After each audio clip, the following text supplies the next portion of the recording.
So before we get into the present with Leaving Neverland and what I'm starting to see as a bigger conspiracy that's bigger than Michael Jackson, it's across the board.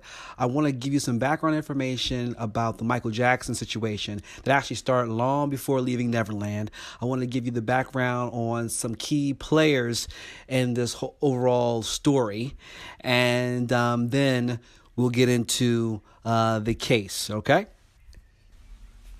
All right, well, Michael Jackson was this age in February of 1980. He was 21, about to be 22 that August. And during this time, he decided he wanted complete control over his business affairs, separate from his brothers, separate from his father. And he hired this man, John Branca, who worked for Michael Jackson on and off for 29 years. We'll get to the off part in a second.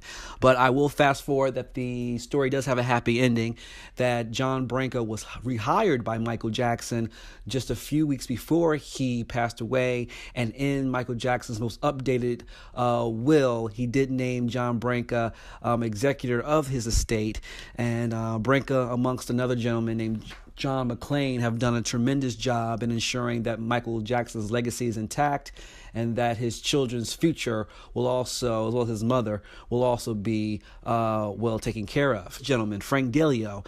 Frank Delio was responsible for making business moves for the Pepsi commercials in 1984 as well as 1988. He also was responsible for negotiations for the Victory Tours as well as Michael Jackson's first solo tour, Bad, as well as negotiations for Captain EO at Walt Disney World and the video release of Moonwalker and the overseas theatrical release of Moonwalker as well. As Michael Jackson had a great relationship with Walter Yetnikoff, the president of CBS Epic Records. Keeping it real, Michael made a lot of money for CBS Epic Records. So, of course, they treated him like a king, as well as made sure that his work got first priority as far as promotions, and they took care of him.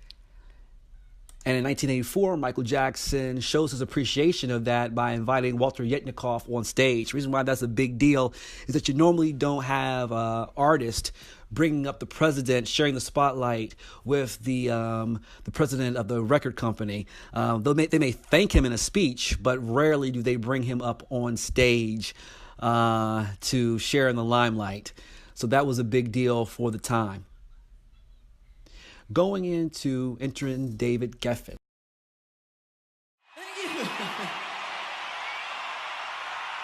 We're gonna make that cheese some Yep, enter David Geffen. So Michael Jackson wanted to be a mogul, and he decided to solicit the advice from those who have been successful at doing it, namely this man, David Geffen. Michael met David during the Thriller era, and they became fast friends. And so during this time where Michael was ready to take his career to the next level, he solicited the advice from David Geffen. Not only was Geffen the CEO, owner of Geffen Records, which was home to Aerosmith and Nirvana, he also was part owner of DreamWorks, a business venture between Jeffrey Katzenberg and Steven Spielberg. By 1989, Michael Jackson had not yet renewed his contract with CBS Epic Records. It was still on a standstill, but the agreement was verbally that Michael Jackson was going to do a greatest hits album titled Decade that would span all of his music from 1979 to 1989. David Geffen advised that he felt that CBS Epic Records were taking advantage of him and that he should try to get as much from CBS as possible. Bottom line is that David Geffen wanted Michael Jackson to leave CBS Epic Records and work for and record for Geffen Records. A couple of reasons. Geffen did not like Walter Yetnikoff. The two just did not get along. And, of course, Michael Jackson was the biggest performer at the time, and Geffen wanted him. He also said that there was a loophole in his contract that Michael Jackson could potentially leave CBS anyway and just come work for him and record for him. Problem with that was that, yes, he had not renewed his contract. He technically was a free agent. However, his contract still stated that he had 5 more albums left with CBS Epic Records. So CBS at the time could have sued Michael Jackson for damages. But Michael Jackson liked what Geffen was telling him. He trusted him, and he went to his lawyer, John Branca, to get him out of his contract. Branca felt it was a bad move to make. He felt that CBS had been loyal to Michael and that he should continue to work with them, as well as Branca was close friends with Walter Yetnikoff. Part of the issue. The conversation did not go well. Michael and John Branca had a very tense moment. And so, next thing you know, Geffen is calling John Branca on Michael's behalf. The conversation ends with John Branca telling Geffen to mind his own business and that he was Michael's attorney and for him to butt out. Geffen hangs up the phone on Branca, goes back and lets Michael know how the meeting went. And then next thing you know, Michael Jackson has fired John Branca.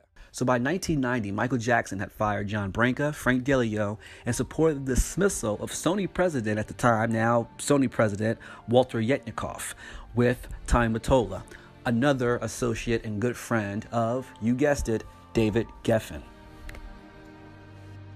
So Michael doesn't sign with Geffen Records, but he does utilize all of Geffen's associates to assist him in a 6-album deal with Sony, which included his own record label, his normal royalty rate, half the profits of his label, and if Dangerous were to sell 40 million copies or more, so Thriller or more, he would get $120 million per album for every other record after Dangerous.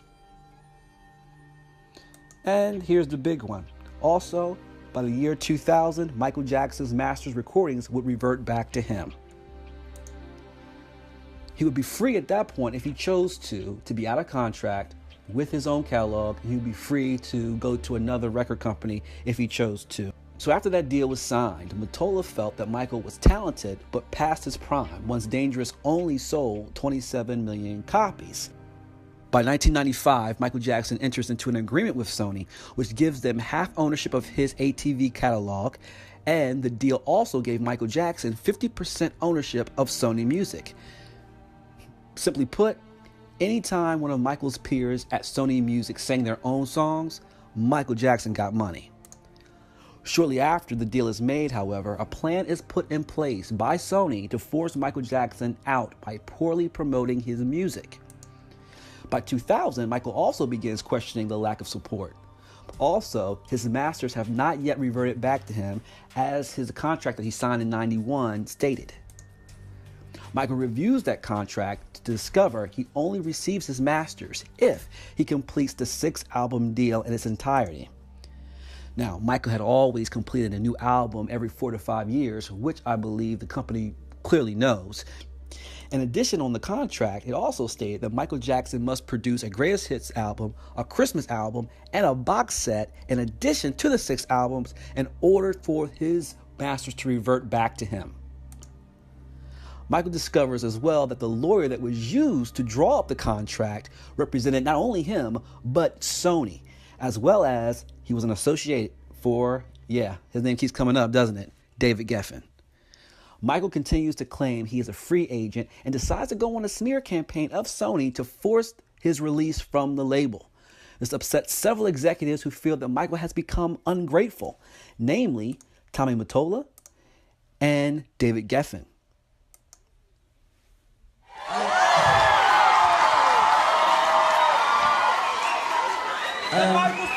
I just owe Sony one more album. It's just a box set, really.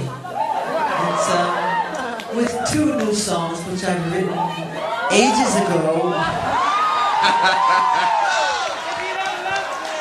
Because every album that I record, I write, like, literally, I'm telling you the truth, I write at least 120 songs every album I do. So I can do the box set and just give them any 2 songs. So I'm leaving Sony a free agent, owning half of Sony. Now we're going to get into the highs and lows of Michael Jackson's career. So in 1992, Michael Jackson enters in a contract agreement with HBO. The agreement states that Michael Jackson would allow HBO to film a concert of the Dangerous tour, as well as the next tour he does for the next album, whatever that album ended up being, which ended up being the History album. So in addition to that, and this is very important, in addition to that, HBO signs a non-disparity clause. Now, this clause is something that Michael Jackson has had everyone sign who he's ever done any special with, especially a long-term agreement. And the agreement with HBO was that for perpetuity, they would never disparage Michael Jackson's name or reputation. And in turn, they would be able to play the Dangerous concert as well as a subsequent concert for a future album. They agreed to that. And so that is why, if you were reading the news lately, that the MJ estate is suing HBO because they had them sign this contract for this exact reason, that they did not want any poor press or any negative reports coming out from them about Michael Jackson. And they reneged in that. And it wasn't a desperate attempt, as HBO tried to put it. It's just simply in the contract, forever. Perpetuity, forever. You cannot disparage this artist's name forever. And so that's just the long of the short of it. Oprah Winfrey also signed a similar contract.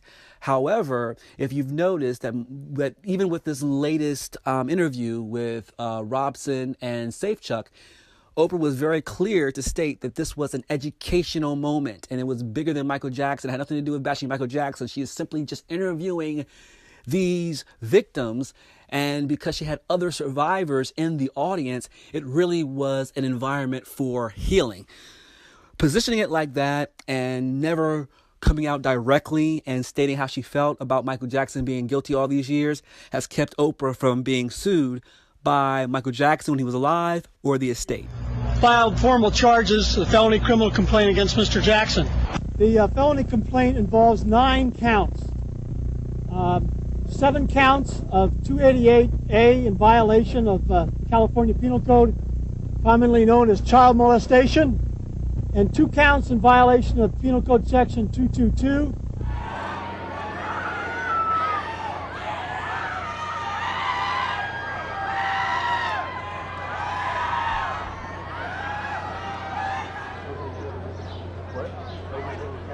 No, I'm going to put it my way. I had it before.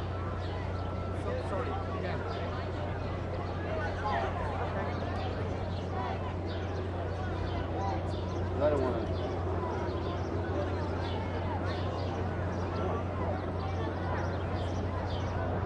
Count 1, verdict. We, the jury in the above entitled case, find the defendant not guilty of conspiracy as charged in count 1 of the indictment, dated June 13th, 2005, foreperson number 80. Very sad news, Jim Moret, and to all of our viewers. Both the Los Angeles Times and CBS News are both now reporting that Michael Jackson has died. Now, CNN.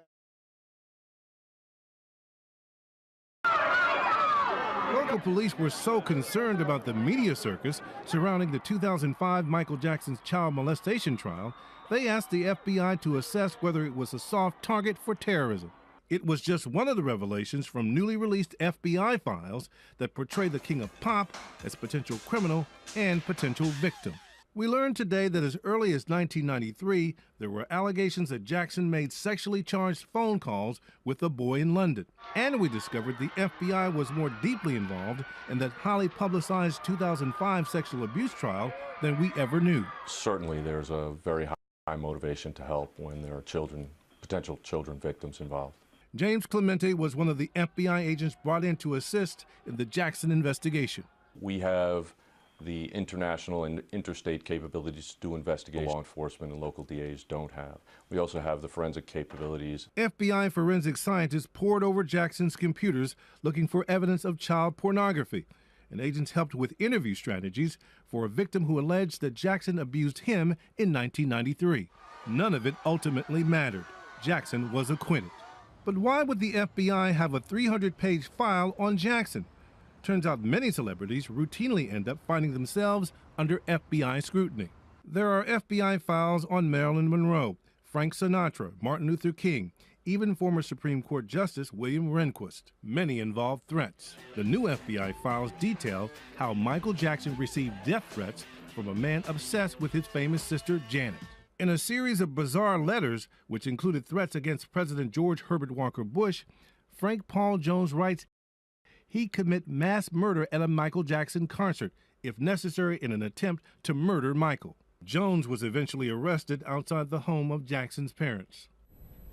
Very interesting, Robin, in all of these pages, hundreds of pages, many, many hours of investigation, going to the Philippines, going to Chicago, going all over the country. There's not one scrap of evidence that Michael Jackson ever harmed a child, did anything wrong, committed any crime.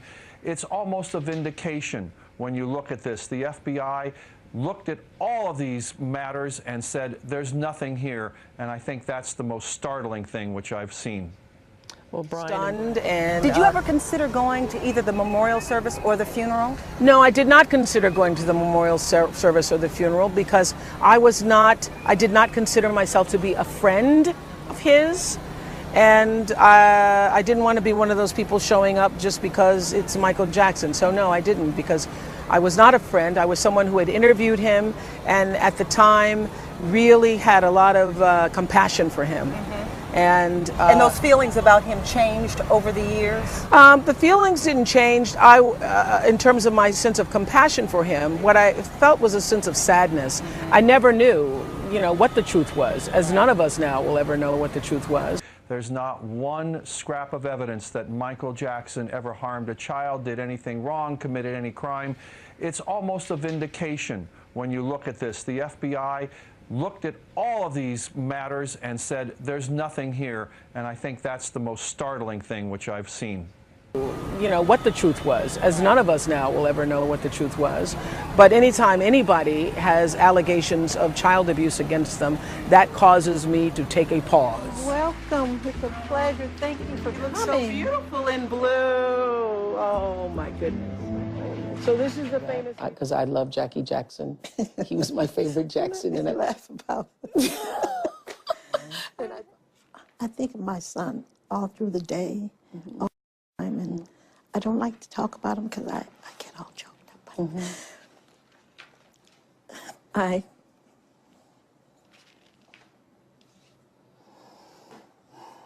It's funny. From a baby in my arms, naming him with my mother named him until he got grown, and that comes to my mind every day. Really? Yes, it does.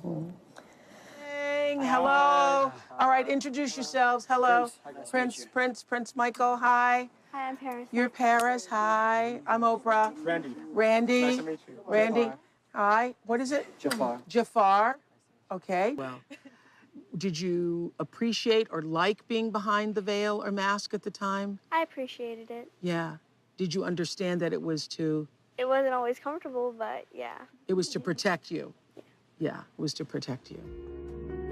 A little over 1 year later, I've come to England to talk to Lisa Marie Presley about their relationship and his death. The next day after Michael's death, you posted a very emotional thoughts on your blog. What made you do that? I think I was just rocking a baby to sleep, and I was just in floods of tears, and I thought, I don't know, I had a moment of clarity, and I realized all this bitterness I thought I had, and, indifference, and it was no longer. It all just came. It's been so crazy, Oprah, that I don't even know how to explain how all of it's happened, which is why I waited over a year to talk about it. Yeah. And that's got to be, for those of us, as you just said, for the world, he was, an icon. But for you, who are family, and you hear that, does it feel surreal? Is it disbelief? Is it? It's hard to believe still to this day. It's hard to believe. It is. There isn't a day that goes by that I don't think about him. That all of us in the family don't think about him every single day. Still hard to believe that he's gone. It is. How many of you saw This Is It? You saw the film This Is It. Have you seen the film? No. You didn't. And will you ever see the film? I don't know if I can. Even when you were showing the clip, I had to turn away backstage. Yeah, it's. Well, those of us who saw that film, which I thought it was remarkable to see him in process.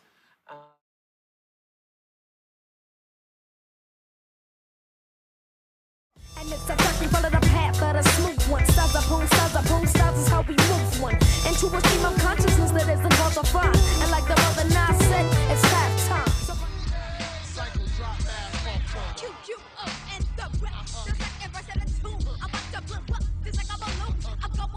Like your relationship with Wade though, because it goes deep. It's not just like he's a really close family friend of yours. Yeah, this isn't like somebody that I just met a few times. Right. Or so what's your relationship with him? What was your relationship? Was I mean I met him around, I want to say 91, 92 at the latest. I was approximately 10 years old.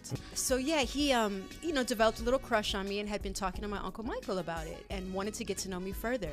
So my uncle, you know, being an uncle, set us up. He invited us both to the ranch. We spent about a week together. His family and my family. My brother was there, his mom and his sister. Everybody was there. We got to know each other, and towards the end of the trip, he very sweetly said, "Would you be my girlfriend?" And so that was, you know, an innocent young relationship that started. We were friends for a long time, which turned into a relationship. I knew him for at least 10 years. At this, we had a 10-year, I'm going to say, friendship relationship. Now, how old were you when you guys started dating? I want to say, like Bree said, around 12 years old. Okay. Yeah. Okay. And you dated for how long? This was 7+ years. Oh, wow. So yeah. I want to tell you 8-9 years, but I don't want to misquote. I'm going to say 7+ years. Okay. Easily. Okay. He was kind of obsessed with her too, by the way. He was, I remember a couple times, he just always wanted to, like, I remember one time we were all in the car and we piled up. And he was like, you were sitting on his lap, and like he really liked Brandy. So this is like shocking to me because he really liked her. Like I felt like he did. Yeah, no, this was, you know, a genuine relationship. Yeah.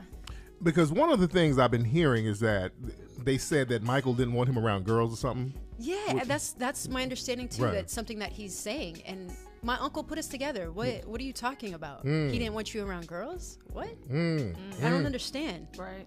And if you are supposedly having this relationship with him, why would he set you up with someone? None of this makes any sense. The next few clips I'm going to let play come from a Michael Jackson YouTube page called Michael Jackson Allegation. After you're done watching this video, I highly recommend you go ahead and you play theirs. This particular video goes into detail as to Wade Robson's consistency in changing his story. On June the 25th, 2009, Michael Jackson passed away. Wade and his family mourned him, and they went to his public memorial.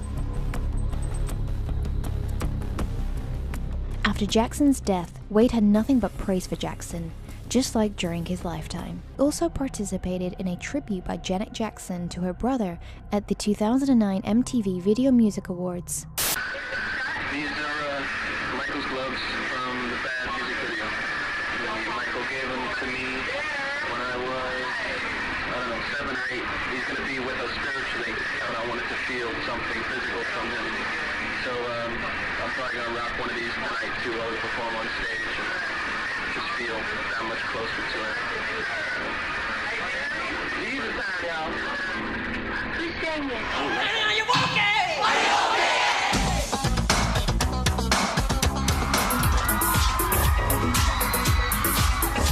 Just had a wonderful relationship. I learned so much from him as an artist and as a kind human being, that he was a man, that he was a father. And that's what it's really about, is a father and his children. And he's a wonderful dad. In December, Wade was offered to direct the dance movie Step Up Revolution, and he accepted the offer. According to his court papers and a blog post he wrote in November 2017, he considered this as the fulfillment of Michael Jackson's prophecy to him as a child, that he would become a movie director of epic proportions, bigger than Steven Spielberg. In early 2011, Wade crumbled under the pressure of the job, which triggered a nervous breakdown in him, made him pull out of the project, and left him purposeless. He wrote about it in a blog post in 2017. I was fulfilling Michael's prophecy, and then I blew it. Therefore, my entire life, I believed, had been in vain. 2011, so only 5 days after he started therapy, Wade wrote an email to the director of the Cirque du Soleil show begging him to let him direct and or choreograph Cirque's Michael Jackson-themed Las Vegas show called One. I always wanted to do this MJ show badly, Wade wrote in the email. Cirque du Soleil told Wade that he needed to be validated by Michael Jackson's state, so Wade met with John Branca, the executor of the Michael Jackson state. During John Branca's deposition in 2017, Wade's lawyers suggested that Wade was eventually hired to do the Cirque show. However, according to Branca, they decided that Jamie King was better qualified for the job and they picked him, rather than Wade. Branca speculated at one point in his deposition that it would be possible that as a director of the show, Jamie King might have hired Wade in some lower positions, such as a dancer, but he insisted that he was definitely not hired in a leading creative role, such as a director or a lead choreographer, that would be validated by the state. Despite of that, in the July 2011 interview, Wade talked about it as if he had the main role in doing the Cirque show. This was only a couple of months before he made his U-turn and first started making allegations against the star. But I'm starting on Cirque du Soleil Michael Jackson show, which is exciting and terrifying all at the same time because it's such a huge responsibility. But that was why I took it on. Michael was such a huge part of my career and life. We were friends for 20 years before he passed, since I was 7. So it's an opportunity for me to give back a little bit to his legacy. It's such a big part of his legacy, and to make sure as much as I can that it's done right and that it really represents his essence. In March 2012, about a year after his first breakdown, Wade suffered a second nervous breakdown. He went to a new...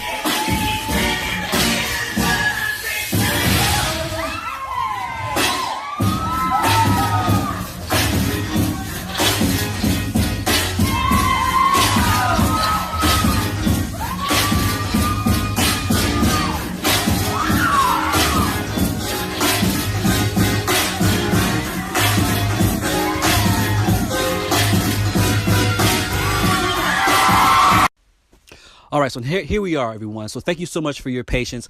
I really wanted to bring you through that timeline so that you would have enough context to understand just the severity of this case and what's become of it when we get there. So in the next 10 to 15 minutes, this information I'm about to share with you, you can understand and you can follow. So because right now we're at the present time, basically, right? This is the documents that you have in front of you here are the documents obtained by our good friends at dailymichael.com.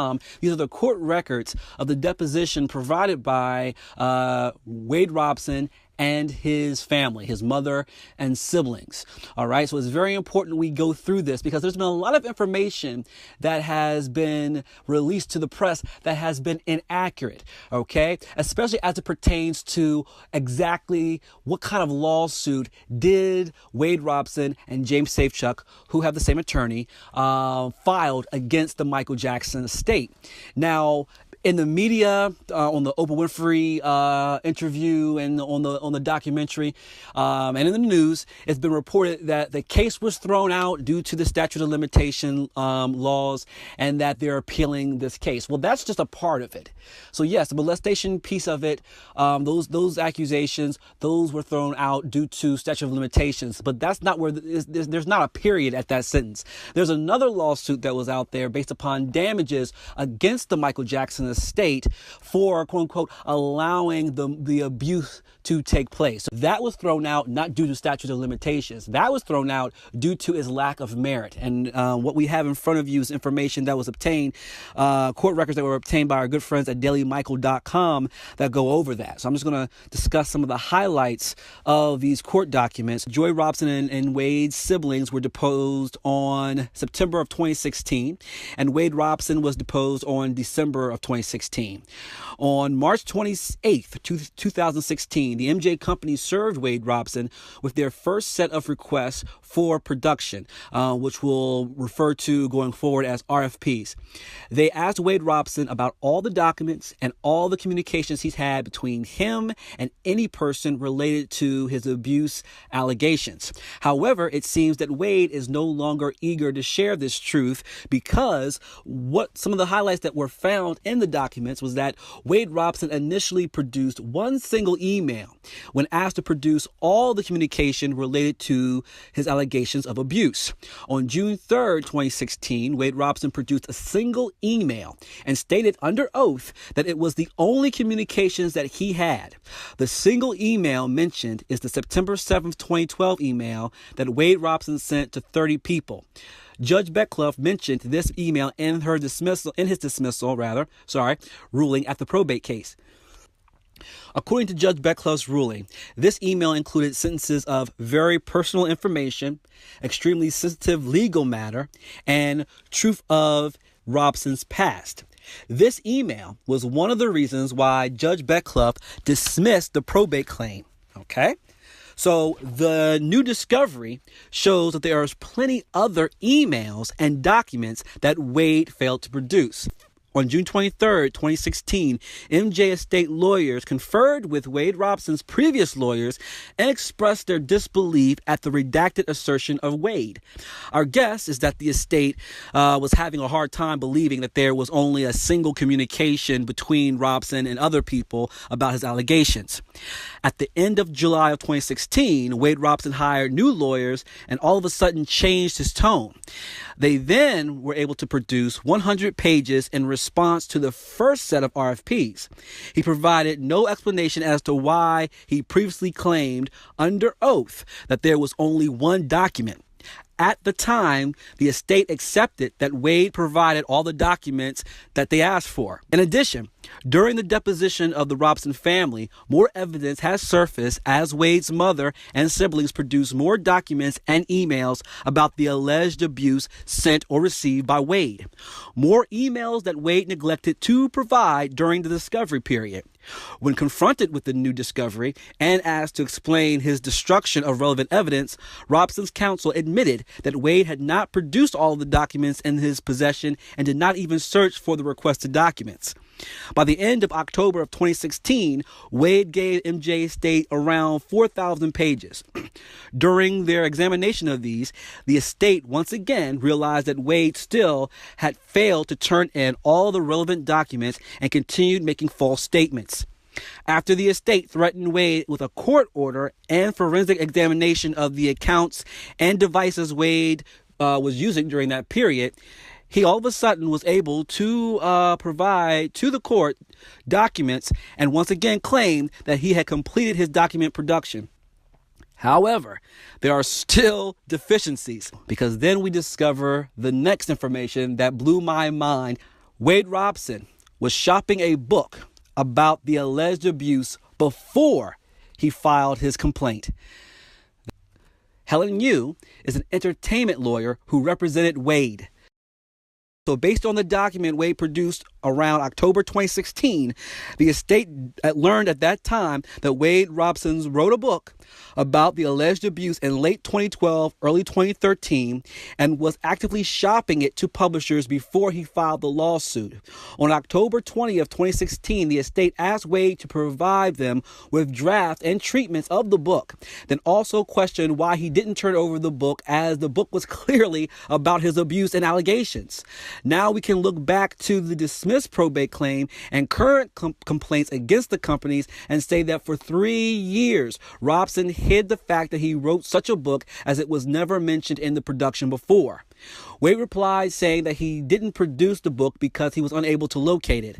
Then only 4 days later changed his story. He had the draft of his book, but it was labeled "for my attorneys." So now the lawyers claim that Wade held the draft secret due to client-lawyer confidentiality. Okay, so he's changed his story again. Wade Robson's lawyer said that Wade would waive his privilege and produce the draft of the book to MJ's estate. MJ's estate asked for all the drafts of the book to be given to them with the metadata intact to make sure there was nothing hidden, that make sure they had all the information, make sure it wasn't altered in any way whatsoever. Wade Robson's lawyer said that they received a recently created PDF of the book draft, and a special program was needed to open the original publishing format. The estate again requested from Wade's lawyers to send them the original document and said that they can find out the program if they need to open it. One of the emails was titled "Questions for Mom." There was questions that he was asking his mother, about his time in the United States. When did they leave? When did they come over? All that good stuff. Bottom line is that he also presented her with some information that came from a security guard that they had planned on potentially using in the case. there is an email response that's provided by Wade's family that says, wow, none of this is true. So the security guard was the person who allegedly saw Michael Jackson and Wade Robson together. Again, another person who sold their story first to the media before even cooperating with police. But in any event, advised that this was going on, and in detail, wrote about all the things that Michael Jackson did to Wade. Wade Robson's mother's response was, wow, none of this is true. There's additional information that follows on the email, but it's not visible. So it looks like another situation where either Wade or his mother redacted some of the information that they needed.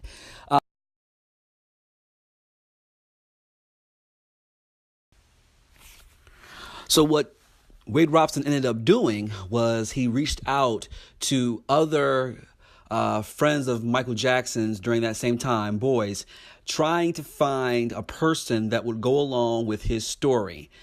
He reached out to Jonathan Spence. Jonathan Spence advised nothing happened between him and Michael. He also reached out to Brett Barnes, who's also denied that anything happened. He's even gone as far as putting a message out there on social media, letting the world know that nothing happened and that he feels that Wade Robson is only after money. He then reached out to James Safechuck, and that's pretty much where it stopped there because James Safechuck went along with it, and they've been working together since 2013. One of the claims that James Safechuck said was during the time that he knew Michael Jackson, that he knew Michael Jackson, that Michael Jackson provided him with a ring, and they had this ceremony. These pictures right here fall within that timeline based upon James Safechuck's own interview in the documentary. Falls within that time. Notice his left hand, no ring whatsoever. He was hurt, devastated, couldn't go back. His child, he said, made him come forward with the information. Similar to Wade, that being a father is what convinced him to come forward with these claims. But here's one thing I don't get.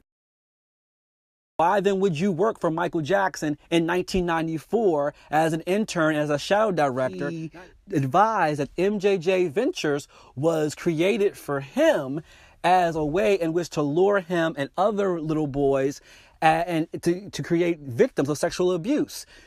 MJJ Ventures, said the court documents, which is why James Safechuck's lawsuit was thrown out right along with Wade Robson's, wasn't even created until 1991. Time that Oprah Winfrey had John of God on her platform on the OWN network.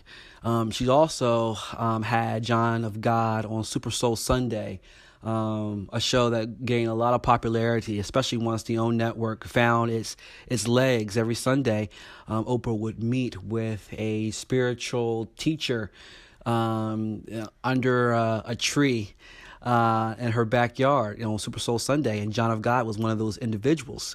But in December of 2018, it came out that John of God was actually obtained by police for sexual abuse charges against women that he supposedly were trying to help. One of the women who came forth and broke the story on John of God actually was found dead. Police were saying that it looked like an apparent suicide. However, her family, her child actually saying that they killed my mother. He's claiming that it wasn't a suicide, that his mother was murdered for coming forth with the story. Needless to say, this is not the type of publicity that Oprah needed, especially after it would appear that she was getting a lot of flack about her relationship with Harvey Weinstein. Let's talk about what's happening with Harvey Weinstein. I know you posted on Facebook already, but you haven't kind of spoken yet publicly about what's going on. I think that this is, I'm always trying to look for the rainbow in the cloud, whatever is the silver lining. And this is what I do know for sure. When something this major happens, when you have the fallout, 50 women coming forward, that it's a watershed moment. And what I do believe is actually happening is that, first of all, it's triggering a lot of unreleased pain, repressed anger, guilt, and suffering that a lot of women have had. I happened to be on set with several actresses the other day, and we were filming some things, and they hadn't slept over a period of 2 or 3 days, and I was like, what is that? I said, oh, you guys are suffering from PTSD. And when you start talking about it out loud, too, everybody has a story. Everybody has a story. And so I think this is a watershed moment. And if we make this just about Harvey Weinstein, then we will have lost this moment.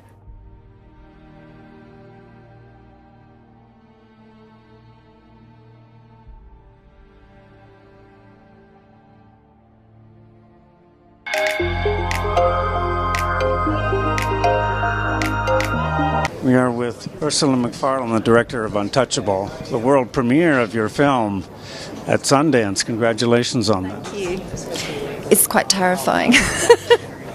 Why do you say that? It's my first film at Sundance. Actually, it's my first time at Sundance, so it's huge. And but also, it's particularly with this film, it feels very appropriate to be here, and I feel that that's wonderful, but I also feel a massive responsibility. You know, there's a lot of people here who know Harvey, who've worked with Harvey. What can I tell them that's new? How are they going to, how are they going to respond to this? But of course, it's not just for them. This is for the wider world, and I want this to be seen by a lot of people, and I want people to take a minute to think about power structures and how powerful people can abuse the less powerful people.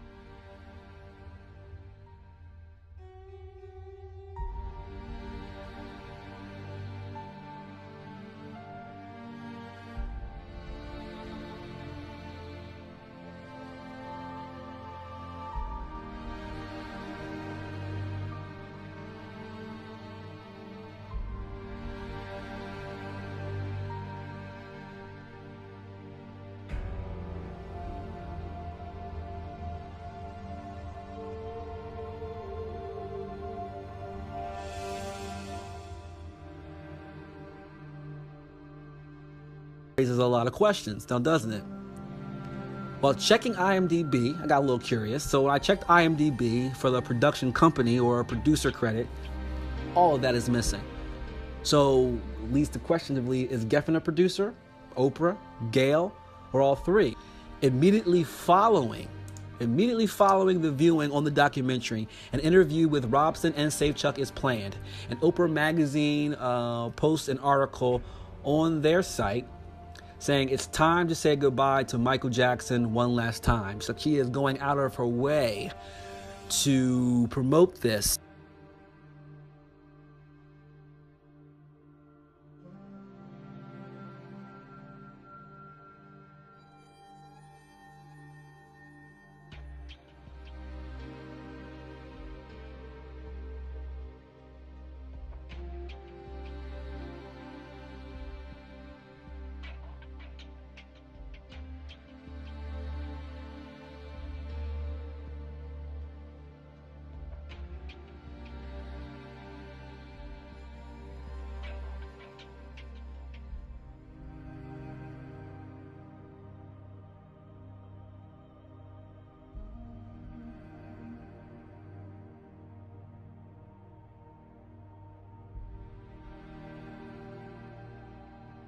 And is not wasted on me that let's reverse it. Had Sundance stuck to their normal rules and denied Leaving Neverland acceptance into the Sundance Film Festival, the Harvey Weinstein documentary would have been the documentary that would have gotten the most press and the most attention. Add on to that, Harvey Weinstein is due into court this month. It would have been a perfect storm. It's like someone knew that and wanted to ensure that that didn't happen. Who are those people? Who are those people that are continuing to try to cover up what we pretty much already know? But if it's discovered that the most powerful people in Hollywood took the Wade Robson and James Safechuck story, to solely push their own narrative and their own agenda, we are looking at one of Hollywood's biggest scandals. All right, this has been Derek Gray with Truth to Power. We'll talk to you next time.